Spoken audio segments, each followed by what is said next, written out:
আল্লাহ তাআলা এই আয়াতটা, এই সূরাটা নাজিল করেছেন তাদের জন্য যাদের জীবনে অনেক হতাশা, অনেক ডিপ্রেশন। তারা যদি সূরা দোহাটা বোঝে, তাফসীরটা বোঝে, তার জীবনে দুঃখ কষ্ট আর থাকবে? যেরকম থাকবে। এই সূরাটা হচ্ছে মাক্কি সূরা, এমন একটা সূরা যে সূরাটাকে আল্লাহ তাআলা মাক্কি জীবনে নাজিল করেছেন। তবে প্রত্যেকটা সূরার একটা শানে নুজুল, ব্যাকগ্রাউন্ড আছে না নাই? আছে। এই সূরাটা যখন নাজিল হয় তখন বিশ্বনবীর উপর ওহী কন্টিনিউয়াস প্রসেসে নাজিল হচ্ছিল। এট এ টাইমে হঠাৎ করে নবীর উপরে ওহী নাজিল হওয়া বন্ধ হয়ে যায়। নবী হতাশ যে প্রতিদিন ওহী নাজিল হতো, মাঝে মাঝেই নাজিল হতো, হঠাৎ কেন বন্ধ হয়ে গেল? আল্লাহ কি আমার উপর অসন্তুষ্ট হয়ে গেল? আমি কি দিনের কাজে কোনো ত্রুটি করে ফেললাম? নবীজি একটু টেনশন ফিল করলেন। কিন্তু নবীজির টেনশনকে দূর করার দায়িত্ব নিয়েছে একজন, তিনি কে? নবীজির কোনো কষ্ট থাকতে দিবেন আল্লাহ। আল্লাহ রাব্বুল আলামিন সঙ্গে সঙ্গে আয়াত নাযিল করলেন। আল্লাহ বললেন, ওয়াদ-দুহা ওয়াল-লাইলি ইযা সাজা মা ওয়াদ্দা'আকা রাব্বুকা ওয়া মা ক্বালা। আল্লাহ বললেন, নবী হতাশ হওয়ার কোনো কারণ নাই। দিনের শপথ, আলোর শপথ, সূর্যের শপথ, আমি আল্লাহ রাব্বুল আলামিন যেমন দিন শেষে রাত দেই, রাত শেষে দিন দেই। দিন শেষে রাত না আসলে ভালো লাগে না, আবার রাত শেষে দিন না আসলে ভালো লাগে না। ও নবী, ওহী যদি নাজিল হতে থাকে, ওহীর একটা প্রেসার, একটা ভার আছে না নাই? আছে। ওহীর একটা প্রেসার আছে নবী। সব সময় ওহী নাজিল হলে আপনার শারীরিকভাবে আপনি দুর্বল হয়ে যাবেন। আমি আল্লাহ আপনার উপর নারাজ হয়ে যাই নাই, বরং আপনার দুঃখ কষ্ট আমি বাড়াবার জন্য ওহী বন্ধ করি নাই, বরং আপনার শান্তির জন্য, রেস্টের জন্য আমি আল্লাহ তাআলা ওহীকে বন্ধ করে দিয়েছি। সুবহানাল্লাহ। তাহলে আল্লাহ কি নবীর উপরে নারাজ নাকি রাজি? নারাজ নাকি রাজি? রাজি। এজন্য অনেক সময় দেখা যায় যে আমাদের জীবনে অনেক দুঃখ কষ্ট আসে, আমরা মনে করি আল্লাহ কি আমার উপরে নারাজ হয়ে গেল, আল্লাহ কি অসন্তুষ্ট হয়ে গেল, এরকম চিন্তা আমরা করি। কিন্তু বিশ্বাস করেন, যার জীবনে যত দুঃখ বেশি তাকে সবচেয়ে বেশি ভালোবাসে একজন, তিনি কে? Never lose hope, never be frustrated, put your trust on your Lord. হতাশ হওয়ার কোনো কারণ নাই, নিরাশ হওয়ার কোনো কারণ নাই। অলওয়েজ বিশ্বাস করবেন, ভরসা করবেন একজনকে, তিনি কে? যদি কেউ কথা বলবেন না, stop, keep quiet and keep silent. একদম পিনপক্ত নীরবতা আমি চাই। চুপ করে বসে থাকবেন, পারবেন ইনশাআল্লাহ? তাকবীর দেন দেখি, লিল্লাহি তাকবীর, লিল্লাহি তাকবীর। কোরআন সুন্নাহর আলো, কোরআন আছে যেখানে, সুন্নাহ আছে যেখানে, তাফসীর মাহফিল যেখানে, আল্লাহ তৌফিক দান করুক, পড়না আমিন। Lot of time we feel so sad. অনেক দুঃখ কষ্ট আমরা অনেক সময় ফিল করি। বিশ্বাস করেন প্রিয় ভাইরা, যার জীবনে যত বেশি দুঃখ আসবে তার উচিত এই কথা বলা যে, আল্লাহ তুমি যদি আমার দুঃখ দিয়ে খুশি, আমি তোমার বান্দা হিসেবে দুঃখ পেয়ে খুশি, আলহামদুলিল্লাহ। এই অ্যাটিটিউড বিলং করবেন তো ইনশাআল্লাহ? কথা কন না ইনশাআল্লাহ? এই একটা চিন্তা যে, আল্লাহ তুমি আমারে দুঃখ দিছো, টাকা নাই, পয়সা নাই, বাড়ি নাই, ধন নাই, সম্পত্তি নাই, তুমি যদি আমারে না দিয়ে খুশি, আমি তোমার বান্দা হিসেবে না পেয়ে খুশি, আলহামদুলিল্লাহ। এই অ্যাটিটিউড বিলং করেন, তাহলে দেখবেন এই অভাব, এই হতাশা, দুশ্চিন্তা কিছুই আপনাকে গ্রাস করতে পারবে। এর একটা কারণ হচ্ছে আমরা অনেক সময় হতাশ হয়ে যাই। এর মূল কারণটা হচ্ছে আমাদের ভিতরে দ্বীনি শিক্ষা, কোরআনের শিক্ষা, যেরকম কোরআনের শিক্ষা নাই। দ্বীনি শিক্ষার গুরুত্ব অপরিসীম, এটার কোনো ভাষা নাই বলা। কোরআনের ভিতরে আল্লাহ তাআলা প্রথমে কোরআন যখন নাজিল করেছেন, আল্লাহ এই কথা বলেন নাই প্রথমেই যে নামাজ কায়েম করো, ওয়াকিমুস সালাহ, এটা প্রথম আয়াত নয়। আল্লাহ তাআলা প্রথমেই রোজাকে ফরজ করেন নাই, আল্লাহ প্রথমেই বলেছেন, একটা আয়াত দিয়ে শুরু করেছেন। আয়াতটা হচ্ছে ইকরা বিসমি রাব্বিকাল্লাযী খালাক। প্রথম কথাটাই হচ্ছে রিড।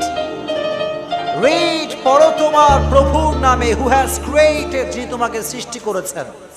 তাহলে আমাদের জীবনে পড়ালেখার গুরুত্ব, ইলম শেখার গুরুত্ব আছে না নাই? আছে। কিন্তু এখন দেখা যায় আমরা বিশাল বড় ডক্টর, ইঞ্জিনিয়ার, প্রাইম মিনিস্টার, জজ, ব্যারিস্টার হয়ে যায়, কিন্তু অনেক জজ ব্যারিস্টার এমন আছে যারা কোরআন শরীফ পড়তে পারে না। ঠিক কিনা বলা? এরকম নাই? ইভেন একটা কথা বলি, দুঃখের কথা, এখানে অনেক যুবক এরকম আছে, আমি বিশ্বাস করি হয়তো বানাই, হতে পারে, থাকতে পারে, পারহ্যাপস মেবি, যে যুবকরা ইংরেজিতে কথা বলতে পারে, বাংলা সাহিত্যিক ভাষায় সাহিত্য ইউজ করে কথা বলতে পারে, বড় সাহিত্যিক সে, কিন্তু তাকে যদি সূরা ফাতিহা সঠিকভাবে পড়তে বলেন, সে পড়তে পারবে না। ঠিক কিনা? এরকম হয় কি হয় না? এর কারণটা হচ্ছে আমরা দ্বীনের শিক্ষার যে গুরুত্ব এটা বুঝি না। দ্বীন শিক্ষা অর্জন করা কেন জরুরি, কেন আমরা অর্জন করব? আল্লাহর হাবিব বলেছেন, যে ব্যক্তি দ্বীন শিক্ষার জন্য কোনো একটা রাস্তা তৈরি করে, কোনো একটা রাস্তা খোঁজে, আল্লাহ তার জন্য জান্নাতের রাস্তা সহজ করে দেয়। সুবহানাল্লাহ পড়ে। এজন্য যেখানেই মাহফিল হবে, যেখানে কোরআনের মাহফিল, সেখানে আপনারা যাবেন তো ইনশাআল্লাহ? জোরে কর না ইনশাআল্লাহ। আর দ্বীনি শিক্ষার সোর্স হচ্ছে দুইটা। জোরে কোন কয়টা? আল্লাহর হাবিব বলেছেন, তারাকতু ফীকুম আমরাইন লান তাদিল্লু মা তামাসসাকতুম বিহিমা কিতাবাল্লাহি ওয়া সুন্নাত রাসূলিহি।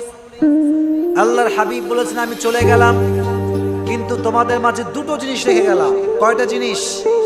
এক নাম্বার আল্লাহর কোরআন, দুই নাম্বার রাসূলের সুন্নাহ।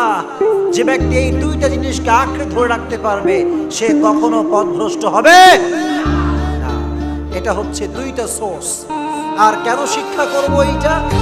কারণ ইলম যে শিক্ষা করবে, প্রকৃতপক্ষে ইলম তাকে জান্নাতের উঁচু পর্যায়ে পৌঁছে দিবে। সুবহানাল্লাহ পড়ে। যুবক যারা আছো এখানে, তোমাদেরকে আমি নরমাল ভাষায় বলছি, তোমরা যতদিন বেঁচে আছো, যেখানেই আছো, তোমার যখনই ফ্রি সময় থাকবে, তুমি ইউটিউবে যে সমস্ত বক্তা তোমার ফেভারিট, তাদের ওয়াজ শুনবা তো ইনশাআল্লাহ? কথা কো ইনশাআল্লাহ। দেখো, তুমি হয়তো বা অটোতে আছো, বা বাসে আছো, বা রাস্তায় হাঁটছো। অনেক যুবক দেখা যায় রাস্তা ঘাটে কানে হেডফোন ইউজ করে গান শোনে, কিন্তু ওয়াজ শোনে না। ঠিক কিনা বলে? এটা করবা না। তুমি যদি একটা ঘন্টাও লেকচার শোনো, তুমি দেখবা তোমার অনেক অজানা বিষয় জ্ঞানে এসে গেছে। ঠিক কিনা? শুনবেন, শোনার ট্রাই করেন। ইভেন মা বোনরা আছে না পর্দারে, মা বোনরা আছে, মা বোনদেরকে বলছি একটা কথা, রান্নাঘরে যখন রান্না করবেন, তখন তো আপনি রান্না করছেন, কোনো কাজ কিচ্ছু নাই, খালি রান্নার কাজটাই। রান্না করার সময় আপনার যে বক্তা আপনার পছন্দ, any kind of people can be, Azhari হতে পারে, ডক্টর জাকির নায়ক হতে পারে, আপনার যে কোনো আলেম, পছন্দের আলেম হলেই হলো। যদি কোনো মা, কোনো বোন যদি রান্নাঘরে একটা ওয়াজ ছেড়ে দেয়, রান্নাও হয়ে যাবে, ওয়াজও শোনা হয়ে যাবে। ঠিক কিনা বলে? দরকার আছে। কিন্তু মায়েরা বোনেরা দেখা যায় ফ্রি টাইম পেলেই স্টার জলসা দেখে। কথা আসতে বললে বলবো না, জোরে কোন? ঠিক কিনা? Star Jalsha, Zee TV, Hindi cinema, Tamil cinema আসলে নাই, শেষ করে দিল যুব সমাজকে। কেউ কথা বলে না। যখন আমি বলি কথা, আমার হুজুর আপনি ছবি টবি দেখেন নাই, সমস্যা আছে না নাই? বাংলাদেশ হচ্ছে এমন জায়গা, আপনি ভালো কাজ করলেও দোষ, না করলেও দোষ। ঠিক কিনা? ভালো কাজ করলে মোটিভেট করার লোক আপনি পাবেন না, খালি সমালোচনা, খালি সমালোচনা। ঠিক কিনা বলেন? বাংলাদেশে ফেসবুকে যে গজব নামছে, খালি আলেম থেকে নিয়ে লেখালেখি করে, অমুক আলেমের ওইটা ভালো না, ওইটা ভালো না, তমুক ভালো না, তোর কি ভালো? ঠিক কিনা বলেন? নিজের কোনো খবর নাই, মানুষের নিয়ে খবর নিয়ে পড়ে থাকে। এরকম লোক আছে না নাই? এটা করবেন না। এজন্য দ্বীনি শিক্ষা অর্জন করতে গেলে একটা বড় ওয়ে হচ্ছে আলেমদের বক্তব্য শুনবেন। ঠিক আছে ইনশাআল্লাহ? আর যার ভিতরে দ্বীনের নলেজ আছে, সে কখনো পথভ্রষ্ট হতে পারে সে কখনো হতাশাগ্রস্ত হতে পারে। তাহলে আল্লাহ তাআলা বললেন, নবী মা ওয়াদ্দাআকা রাব্বুকা ওয়া মা ক্বালা, ওহী নাজিল হওয়া বন্ধ হয়ে গিয়েছে, হতাশ হওয়ার কোনো কারণ নাই, আপনার সঙ্গে আছে একজন, চিল্লায় কোন, তিনি কে? আবার আল্লাহ নবীকে মোটিভেট করছেন। আল্লাহ বলছেন, নবী আপনি শোনেন, ওয়ালাল আখিরাতু খায়রুল লাকা মিনাল উলা। ও নবী, দুনিয়ার কষ্ট কিছুই না, দুনিয়ার হতাশা কিছুই না। The life of hereafter is much more better than this world. এই পৃথিবী তো আজ আছে কাল শেষ হয়ে যাবে, এই দুঃখ কষ্ট নিমিষেই শেষ হয়ে যাবে, ঠিক কিনা বল? থাকবে না এইটা। অনেক যুবক আমার বলে, হুজুর আমার গার্লফ্রেন্ড আমারে ছাইরে দিছে, হুজুর কি ছাকা টাকা খাইয়া চুল তুল বেকা, আছে না নাই? ওরে দেখলে মনে হয় গাঞ্জা খাইছে, ঠিক কিনা বলে? গাঁজা খোরের মতো চলে বেড়ায়। আমি বলবো, এই পাগল যুবক, যে তোমার সাইড আছে তোমার হয় নাই কখনো, ঠিক কিনা বলে? সে তোমার কখনোই হয় নাই। এজন্য যেই মেয়ে আপনাকে ছেড়ে দিয়েছে সেই মেয়ের জন্য চুল টুল বেকা টাকা কইরা ছাকা খাইয়া বেকা হওয়া যাবে? এই যুবকরা সব মরা এখানে হওয়া যাবে? হবে না। কোরআন পড়বা, আর যে তোমার সাইডে দিছে বলে দিবা তুমি এই কথা, তোর চাইতে ভালো আর একটা আমার জন্য আল্লাহ রেখে দিয়েছে, ঠিক না বলে? এই অ্যাটিটিউড বিলং করবা। এজন্য সূরা দুহা বেশি বেশি পড়বেন। সূরা দুহার ভিতরে জীবনের সমস্ত দুঃখ কষ্ট দূর করার মেডিসিন, ঔষধ দিয়ে দিয়েছে একজন, তিনি কে? ওয়ালাল আখিরাতু খায়রুল লাকা মিনাল উলা। দুনিয়ার জীবনটা সাময়িক, ওয়ামাল হায়াতুদ দুনিয়া ইল্লা মাতাউল গুরুর, এটা শুধুই ধোঁকা। দুনিয়ার ফেমাসিটি, মান মর্যাদা, status, everything in this world is like a mirage, সবকিছু মরীচিকার মতো। এটা আজ আছে কাল থাকবে না। আজকে আমার সব আছে, টাকা আছে, সম্পত্তি আছে, বাড়ি আছে, আমি খালি স্লোগান দিই এটা আমার বাড়ি, এটা আমার ঘর, এটা আমার সম্পত্তি, কিন্তু কথা বুঝলে উত্তর করবেন, এই যে আমি বলি এটা আমার ঘর, এটা আমার বাড়ি, আসলে কি এটা আমার ঘর? কথা আসতে বলবেন, এটা আমার ঘর, এটা আমার বাড়ি। এই পৃথিবীর সব ঘরের মালিক একজন, তিনি কে? কোন কে? পরের জায়গা পরের জমিন ঘর বানায় আমি রই, আমি তো সেই ঘরের মালিক নই, ঠিক না? পরের জায়গা পরের জমিন ঘর বানায় আমি রই, আমি তো সেই ঘরের মালিক নই। সব ঘরের মালিক একজন, তিনি কে? এজন্য বাড়ি গাড়ি টাকা পয়সা ধন সম্পত্তি পেয়ে যে ব্যক্তি আল্লাহকে ভুলে যায়, তার মতো বেঈমান মুনাফিক গাদ্দার আর কেউ হতে পারে না, চিল্লায় কোন, ঠিক কিনা? আমরা আল্লাহকে ভুলতে চাই না। আমরা সব কিছু পেয়ে বলতে চাই এই কথা যে আল্লাহ কেউ দেয় নাই, দেওয়ার মালিক তো একজন। কে বলেন? আল্লাহ দিয়েছেন। এই শরীর, আমার স্ট্রাকচার, আমার চোখ, আমার হাত, এই যে আমার ভয়েস, আমি কথা বলছি, হাজারো মানুষ আমাকে শোনে, এই ভয়েসটা আমাকে দিয়েছে কে? আমার কথা বলার শক্তি দিয়েছে কে? আল্লাহর সেটিংস কত সুন্দর। এই যে আল্লাহ আপনাকে কান দিছে, আপনি কান দিয়ে শুনছেন, কানের সেটিংটা কত পারফেক্ট দেখেন। এই কান যদি এখানে না থেকে বগলের নিচে হতো তাহলে আপনি কি করতেন? ওয়াজ শুনতে পারতেন? তখন আপনার কি করতে হয়? আপনি এই যে হাত এখানে তুইলে বগলের কান দিয়ে শুনতেন। এই কানটাকে কানের জায়গায়, চোখের জায়গায় চোখ, কানের জায়গায় কান, নাকের জায়গায় নাক, সবকিছু সেটিংস করে দিয়েছে একজন, তিনি কে? ওয়ালাল আখিরাতু খায়রুল লাকা মিনাল উলা। দুনিয়ার ধন সম্পত্তি পেয়ে আল্লাহকে ভুলে যেও না, এটা আজ আছে কাল থাকবে না। সব ক্ষমতার মালিক, সব বাড়ির মালিক একজন, চিল্লায় কোন, তিনি কে? এজন্য আল্লাহ বললেন, নবী হতাশ হবেন না। দুনিয়ায় যে কষ্ট আপনি পাচ্ছেন সব কষ্ট দূর হয়ে যাবে, আপনার সব দুঃখ কষ্ট হতাশা দূর করে দিবে একজন, তিনি কে?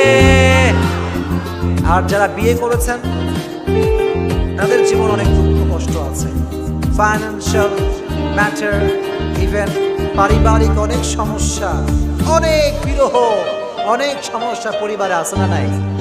আছে। ইভেন দেখা যায় বর্তমান সময়ে বেশিরভাগ পরিবারে স্বামী এবং স্ত্রী সুখী নয়। এরকম পরিবার আছে না নাই? আছে। স্পেশালি আমি বোনদেরকে বলছি একটা কথা, যে একটা পরিবার সুখী হতে পারে, একটা পরিবার সুখ পেতে পারে মায়ের মাধ্যমে, বউয়ের মাধ্যমে, ঠিক কিনা? যেই পরিবারে মা ভালো, যেই পরিবারে মেয়ে ভালো, সেই পরিবারে রহমত আছে না নাই? আছে না নাই?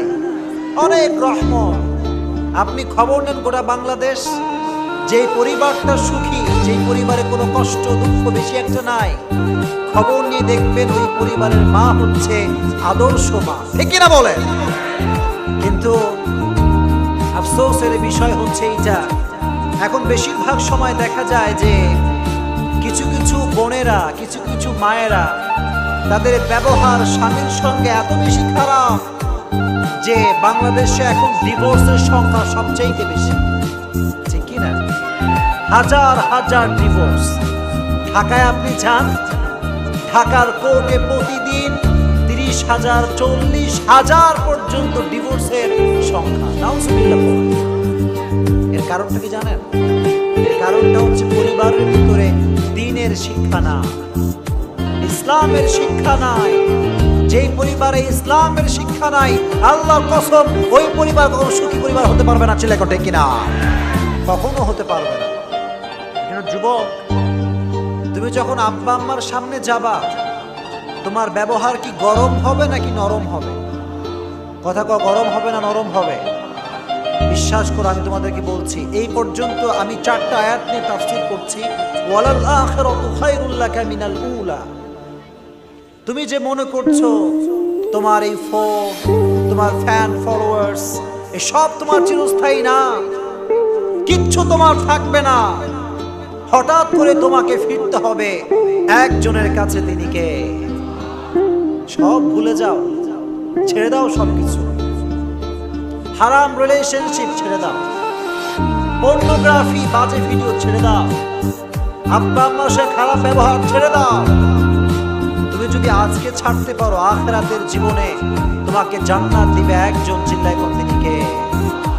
আল্লাহ বললেন, লা ইয়াস্তাউই আসহাবুন নারি ওয়া আসহাবুল জান্নাত, আসহাবুল জান্নাতি হুমুল ফাইজুন।